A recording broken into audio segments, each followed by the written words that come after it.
En voici quelques explications sur l'utilisation de la base de données Microsoft Access lors de la vente du second-hand. Chaque base de données porte un nom qui sera fixé en avance. Si par exemple nous regardons cette base de données, si nous la lançons, ce qui est important en premier lieu, c'est d'activer la base de données, Enable Content. Sans faire ça, on ne sait pas avancer ou on ne sait pas modifier la base de données. Alors on clique d'abord sur Enable Content si cet écran se présente.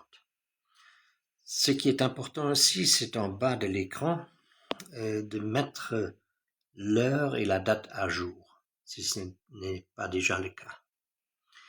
Alors ici, on a typiquement un masque d'entrée avec le nom de la base de données qui ne changera pas. Donc dans ce cas-ci, ce sera Gaima. Et la seule chose qu'on changera lors de l'entrée, c'est le nombre qui se trouve ici en haut à droite. Si on regarde en bas, cette base de données consiste de 51 records et chaque record contient au moins 3 champs. Alors, le premier champ, c'est le nombre qui est assigné au vendeur, chaque vendeur qui se présente pour vendre ses articles en amont de la vente recevra un nombre et à partir de ce nombre, on saura identifier qui aura acheté cet article. Les articles qui sont vendus sont différentes catégories qu'on voit ici. On peut les choisir en descendant avec la souris qui est assez long. C'est plus facile d'utiliser le jouet J ou L pour livre, M pour multimédia, etc. La troisième colonne contient le prix de vente. Alors le prix de vente maximum est de 250 €. Si jamais quelqu'un se présente avec, par exemple, un landau qui coûte 300 €, alors on fera deux entrées, une de 250 € et une deuxième de 50 €. Si un article est retourné, on ne sait pas modifier les chiffres qui se trouvent sur l'écran, mais par exemple, si cet article, ce jouet est retourné, on pourra faire une nouvelle masque et rentrer alors 816 jouets et de rentrer le chiffre comme moins 20. Si la personne qui se présente, si on a toujours l'écran devant soi, alors on peut facilement dire 816, 816, et on voit par exemple, ce chiffre n'est pas accepté parce qu'il ne se trouve pas dans le champ ou la rangée des nombres qui sont utilisés lors de cette vente. Alors on va faire le 816, on avance avec le tab, J pour jouer, et au lieu de dire plus 20, on met moins 20 €. Alors moins 20 €, si on pose ici sur total, c'est toujours deux articles, un article qui a été vendu et un article qui a été retourné, et on donne les 20 € au client ou à la personne qui se présente et qui veut retourner cet article, si c'est justifié, évidemment. Donc la mise à jour de la date et de l'heure est importante, et aussi le nombre qu'on doit choisir.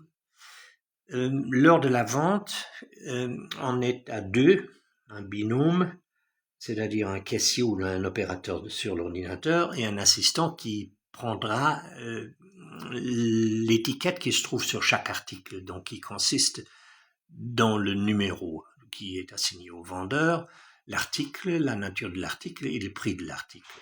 Alors voyons par exemple une nouvelle entrée.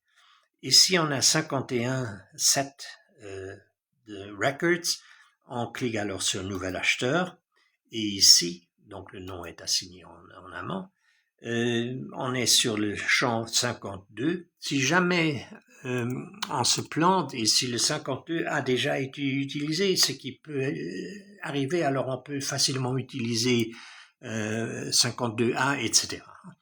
Donc, on avance avec le tab, disons, cet article appartenait à la personne 600, c'est un jouet qui vaut 3 €. On avance toujours avec le tab. Un deuxième article qui appartient au vendeur 901. C'est un livre. Alors, ce livre vaut 2,5 €. On a 2 articles, on peut continuer et à ce moment-là, il y a un ascenseur pour descendre jusqu'à n'importe quelle profondeur. Pour pour trouver le prix total, on clique ici. Alors, il y a 2 articles pour un total de 5,50 €. En fin de soirée, c'est important de voir combien on a vendu pour donner ces chiffres à la caisse centrale. Alors, 712 articles ont été vendus pour un prix de vente de 3 532,50 €. On peut retourner en arrière. Et donc, j'essaie de provoquer une erreur. Regardons un champ qui a été utilisé. Par exemple, le chiffre 9 a été utilisé. Alors, si je rentre maintenant un nouvel acheteur et sachant ici pour déclencher l'erreur, je mets 9. Alors, l'ordinateur rouspète, il ne veut pas rentrer ce chiffre, et à partir de ce moment, si on se plante complètement, mieux vaut alors sortir complètement du programme. En cliquant sur Stop, bon, ça ne marche pas. En cliquant sur OK, voilà. Maintenant, on ne va pas continuer sur l'ancien client Gaiement 9 parce qu'il a été déjà enregistré. Et comme j'ai dit avant, on ne sait pas avancer, on est complètement planté. Alors, on sort complètement du programme en cliquant sur X ici en haut et en cliquant sur OK, c'est-à-dire en cliquant jusqu'à ce qu'on arrive à sortir. You can't save this record at this time. Pas de souci, on clique sur Yes, on sort du programme, mais rien n'a été perdu parce que tout est enregistré au moment même de taper sur Tab ou d'entrer en cliquant sur Enter. Voilà, fin de l'explication.